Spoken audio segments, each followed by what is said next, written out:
The two main exports of the two rivers are going to be wool as well as tobacco.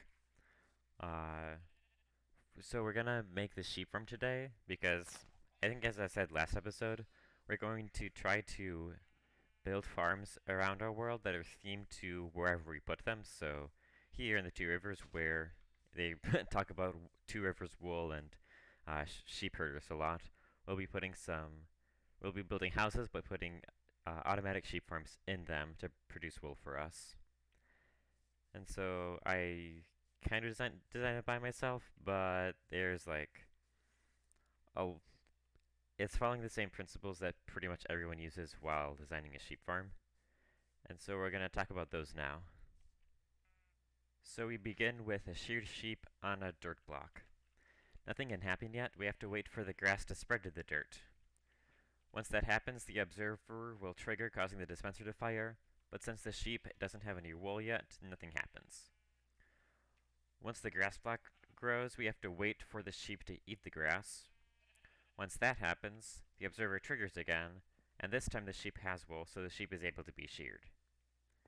And then here we're back to the start with the sheared sheep on the dirt block. And the cycle continues.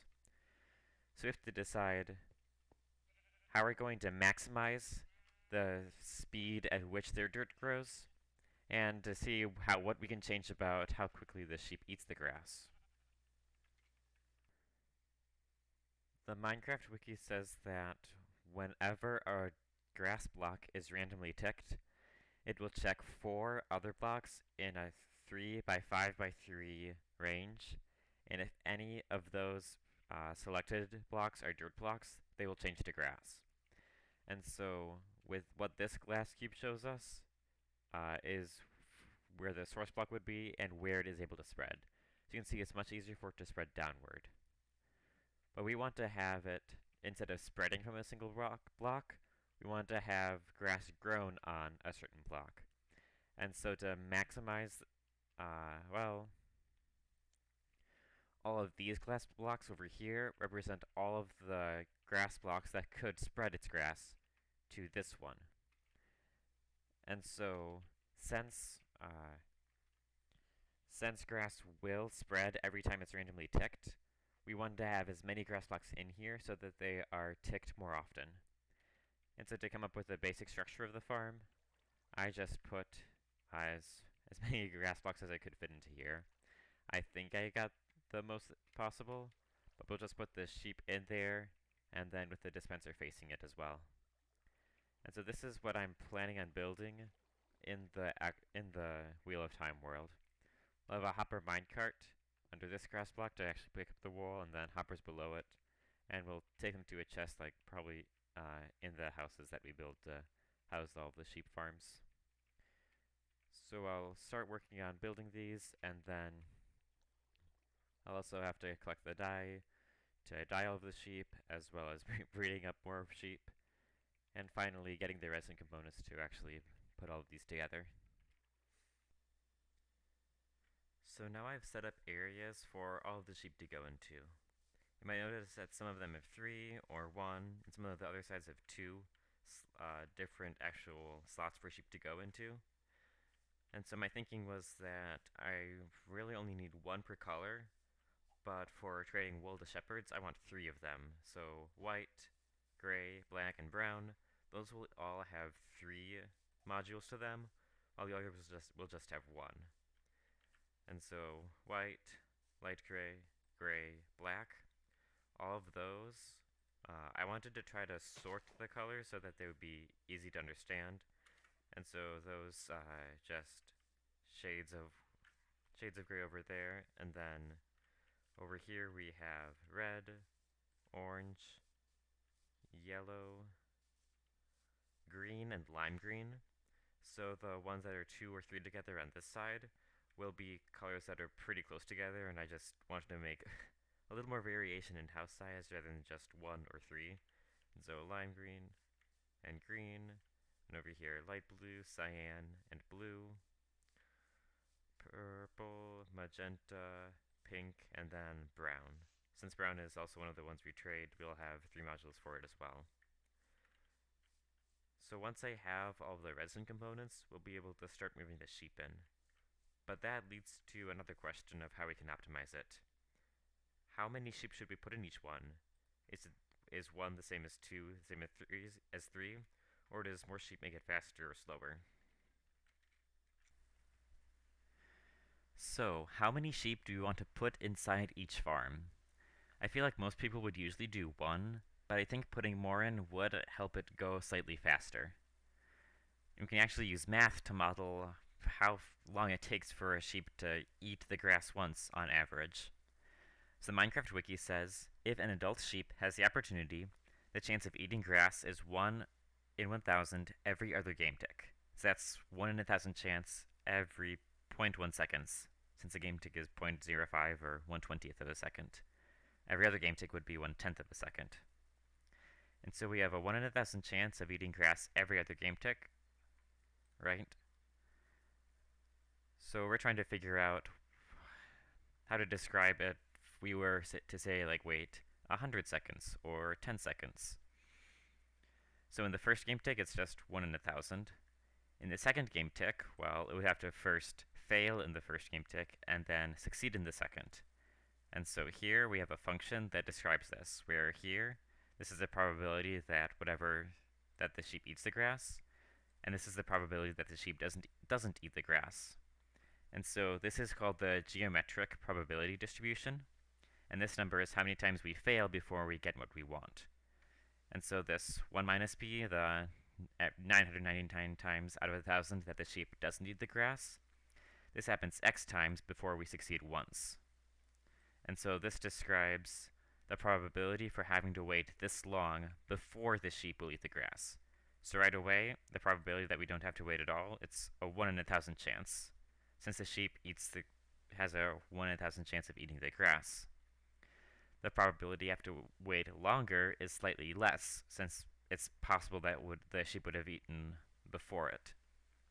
And so if we were looking at, say, what's the probability of having to wait exactly 1 minute? Well, that's 1 minute is going to be 60 seconds times 60 seconds in a minute times 10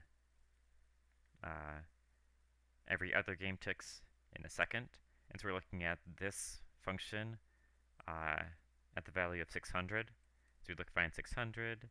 That's exactly the probability of having to wait exactly a minute before the sheep eats the grass is 0.000549. So that's pretty cool that we can model how likely we are to wait for different lengths of time, how long we have to wait before the sheep eats the grass. But we want to find how long the average wait is. And so it's pretty easy to figure out because the expected value for the geometric distribution is 1 minus the probability of that thing happening divided by the probability of that thing happening. In this case, it's 1 minus 1 over 1,000, all divided by 1 over 1,000, and that equals 999. So on average, a single sheep will eat the grass every 999.1 seconds, so 99.9 seconds. So a sheep eats a grass block every 100 seconds or so, on average. So how does that change if we add another sheep in? So if we first look at the probability that a sheep doesn't eat the grass, that's 999 out of 1,000. We can look at the probability that if we have 2 sheep in there, that both of them don't eat the grass. And that would be the product of just these two, because those would be independent. When we're looking for, but that's the opposite of what we're looking for, because we're trying to find the time that, trying to find the probability that at least one sheep will eat the grass.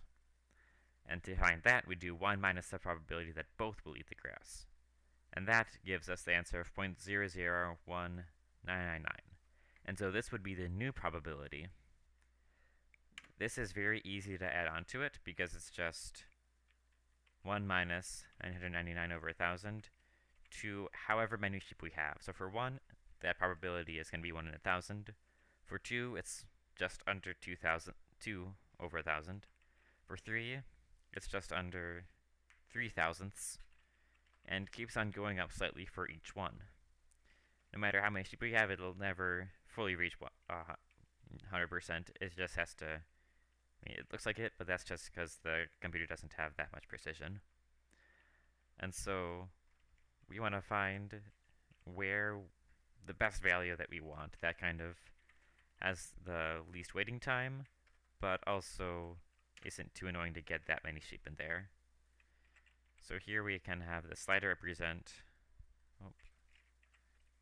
So here we have one sheep. This just tells us exactly what the probability is for each step. And we're able to use this probability in place of our expected value function. So the expected value is 1 minus the probability divided by the probability. So we're actually able to take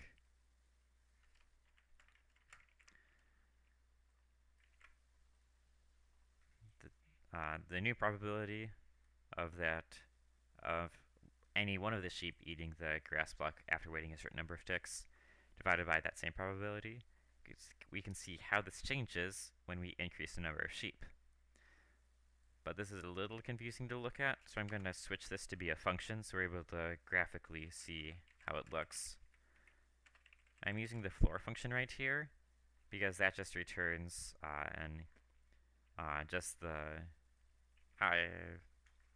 it just returns the integer always rounding down, and that just gives us a way of seeing. Where is the graph?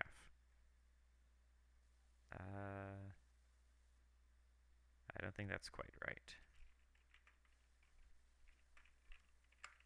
There we go. Okay. Sorry. So the integer function just puts it into these nice little blocks because we aren't able to have 1.8 sheep in there. We have to round down to 1 sheep if we would want that, or round up to 2. So here this shows us the expected number of 0.1 seconds. If we just multiply that by 0.1 seconds, this will tell us the average number of seconds. So here for 1 sheep, it's 99.9, of course. For 2 sheep, it's just under 50 seconds. For 3 sheep, it's just under 33.3 seconds. For 4 sheep, it's just under 25 seconds. And it keeps getting the expected time you have to wait before the sheep eats gets lower and lower for each sheep we put in there. But due to entity cramming, we're only able to fit 24 in there anyways. But as we put more and more in, we get diminishing returns. I feel like 4 seems to be a good number because it's definitely better than 1 and 2, and it's at the point where it doesn't really give you much more to put that 5th sheep in. So I think we'll probably decide on putting 4 in each module. I might regret this, but it shouldn't be too hard to move them, right? So we have quite a few of the dyes already, and the ability to make more, such as purple. That's just red and blue. We have plenty of red dye, and we have enough lapis and blue dye in order to make everything we need. The purple as well as the magenta. However, a main color we're still missing is green. And we want the Two Rivers to be the center place for wool production, and so we want to have all the dyes on site so that we don't have to try to purchase anything from merchants who might hike up the sale of dye. And so we're going to go exploring to try to find some green dye. I believe there's some in the Ayu Waste far to the south. And so we'll be heading there and trying to find any cactus to use for green dye.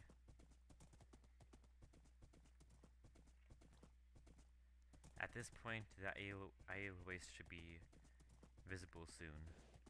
I see the red sands and the soaring cliffs. And this is such a strange place. I don't understand how rocks can be shaped like this. I'm too used to the Two Rivers. But we should just need to find, just a few cactus and then we can be back on our way.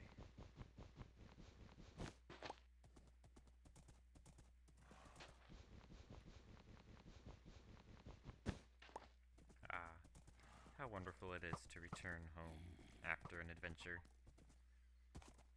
Even if there are some unfriendly monsters there to greet you. So at this point, we should have all the materials we need to craft all the dyes. And so then we just need to move all the sheep into their respective pens, as well as put all the redstone in. But that requires observers, and that means traveling to the nether. So that means we have to search for a waygate. So we're making a lot of good progress on our sheep farms over here. And so I finished the black, the gray, the light gray, and I got one of the 3 modules on the white done. Just have to wait on breeding a few more in order to fill it. Or capturing some strays that have gotten out of my... while I'm trying to herd all of these sheep to where I want them to go. But we have a problem because the redstone isn't quite complete. We need some sort of way to detect when the grass has been eaten and then have it activate the dispenser. And it seems that we need the fabled observer. It requires some sort of white rock, like, is it quartz? Some sort of crystal. And it seems the Gleemen always say that you can find so many riches, such as quartz, in the ways. And so I might figure out how to get there. There's always that one spot on the hill behind the Emmond's field that the villagers always say that we kids aren't supposed to go to. But I think I've heard it described as a waygate. We'll have to see.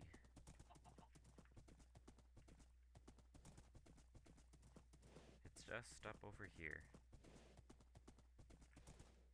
Yeah. Looks weird, alright. Here, Bella, you stay here. I'm gonna go see what's in there. Wish me luck.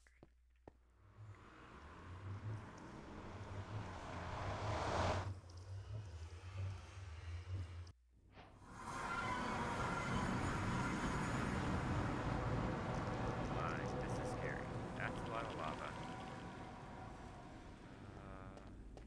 Where would I find like a white crystal thing? I'm gonna look around here and hope I find it. So we have gotten our quartz, and the atmosphere of this place, or like the lack of atmosphere, it's creepy. Like the whooshing sounds, the ash falling through the sky. I'm ready to get out of here. In seriousness though, I have quite a few big plans for the nether.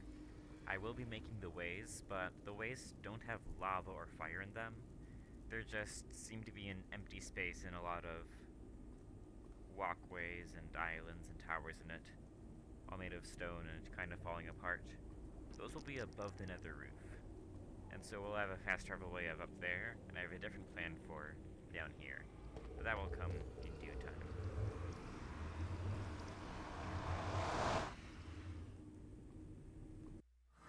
So now we have the opportunity to make all of our observers. Plenty to make the observers. So we're able to actually have those first 4 farms, have those first 4 modules working to start producing wool for us while we work on everything else in the area.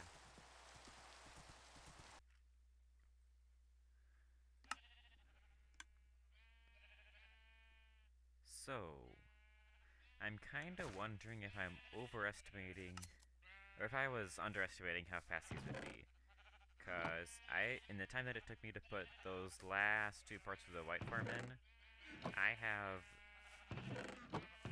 in some places, like, half a stack of wool in these farms already. And, like, I have 3 of each of these. So we'll have plenty of wool for villager trading when we get to it. And I be spending a whole lot more time in this area by first getting all the sheep into these, and then decorating all these to look like village houses. The redstone to these is very simple. It's just, yeah, I think I showed it earlier, but the grass is eaten.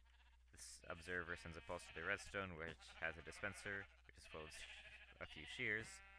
We'll shear the wool of the sheep that just ate the grass. So yeah, so we have some very productive farms on our hands that will work really hard for as long as we're in the area, I guess. So I'll probably put the red sheep in right away because I like to use red wool for redstone. As kind of warning of like, hey, don't do any mining here. Redstone, very important. So yeah, tonight I'll probably put the red sheep in, and then over the next few days we'll work on decorating the area. So we're about to put in some more sheep into our farms. So I've gotten all the way up to yellow now, and so we're gonna start on the green and lime green. So the way I usually do it is I first build a staircase up to it, up to on top of the farm, put a hole in here to the middle, make sure that it's lit up so that the grass wants to spread faster.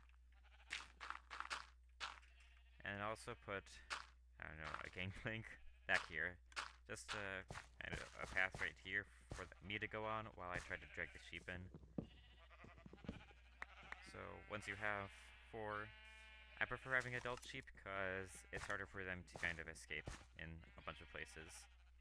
I'm gonna pause up here to let them all get onto the staircase, and then you start walking and hope they make it. Then once you get all the way over here, they'll tend to just kind of hop in. Okay, I think we need put one more in. He's, where is he? There you go. Come over here. Then for the stragglers, you just have to get back on the staircase. They'll gradually try to follow you. He's really not wanting to, though. Okay. Yep, get on the staircase. There you go. And then last one. And once that's done, we can take all of this dirt down and hope it hasn't killed too much of the grass.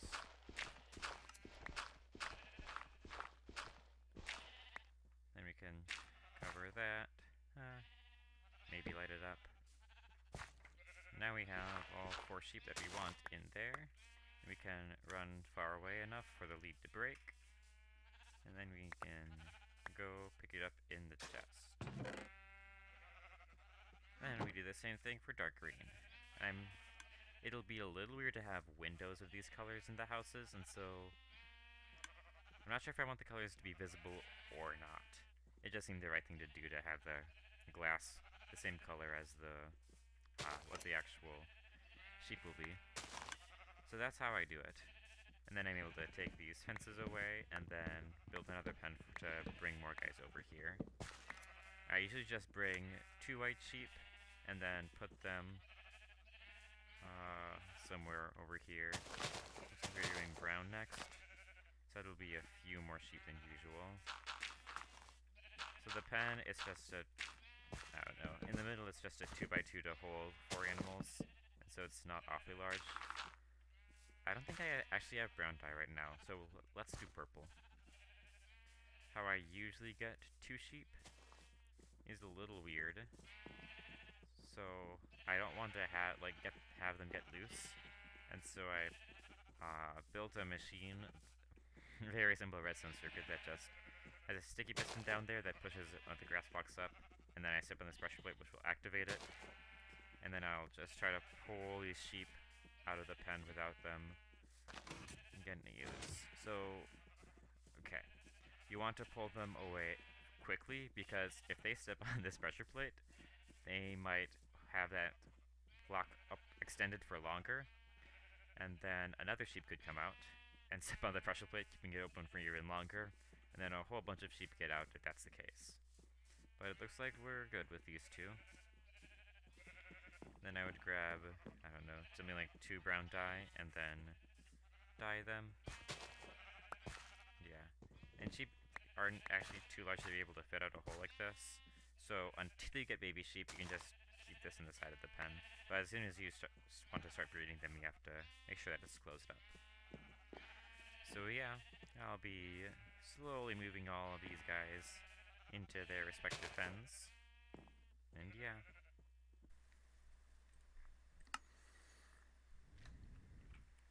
So I've been doing a lot in the 2 rivers so far in Emmond's Field. So I finished all of the exterior details for all of the houses containing the sheep farms, and made it easy to kind of get to the wool for each of the little farms. And then I want to thatch all of these roofs, and so I'll need a lot of wheat. And so while waiting on that, I figured I could spend some time waiting for wheat to grow, just trying to pretty this area up. And so I had started the Wine Spring River, and so having it start at the aquifer, where the aquifer bursts out from the underground, having is it called the wagon bridge? I don't know, a small bridge, and then this will continue further east. I was thinking, and we have a bunch of horses that are over here that are kind of just there, and some that are also over there, and I want to kind of move them into one area because I don't really want to kill them. And so I'm putting together kind of a horse area here to put them. Not the Cowthon farm, but maybe this would be a house in town with horses or something. And to get wheat, I spent a little time making a farm. And yeah, I I don't know, but harvesting this farm is one of the most fun things I've ever done in this world. Cause previously, um, it wasn't the wheat farm I previously had wasn't great. It was just a bunch of, you know, 9x9s of tilled soil, and then uh, water in the middle to have it next to uh, fertilize all of it. What is it called? Moisture. Uh, yeah. So I'm not having the water within 4 blocks of everything, according to taxi cab distance. No, that's not taxi cab distance. Anyways, this was annoying because it was very boring to harvest each of these because there was so many straight lines, and I would just be doing the same thing, and it got tiring very quickly. But with this field, when you can just take a layer of it at a time, and it's I don't know, I find it fun breaking it and replanting it. And maybe part of it is just it looks so much better than the other ones that I made, because they were based on practicality, and being just this 9x9 of farmland. But here it looks a whole lot better, and I'm really happy with how it looks. It's a lot of lanterns to use, but it will make sure that it lights everywhere so that the wheat can grow all the time. And then after I was doing this, I was like, I need a spot to store all of my seeds, because I used to have a chest down there to hold it with a smaller farm, but I'm putting together a small barn here that has a chest for seeds, wheat, and bone meal. So I was planning on how to put this, not on the correct axes, of course, putting it diagonal, and I had this just 1x1 block of space, and I realized it was the perfect spot to move a composter.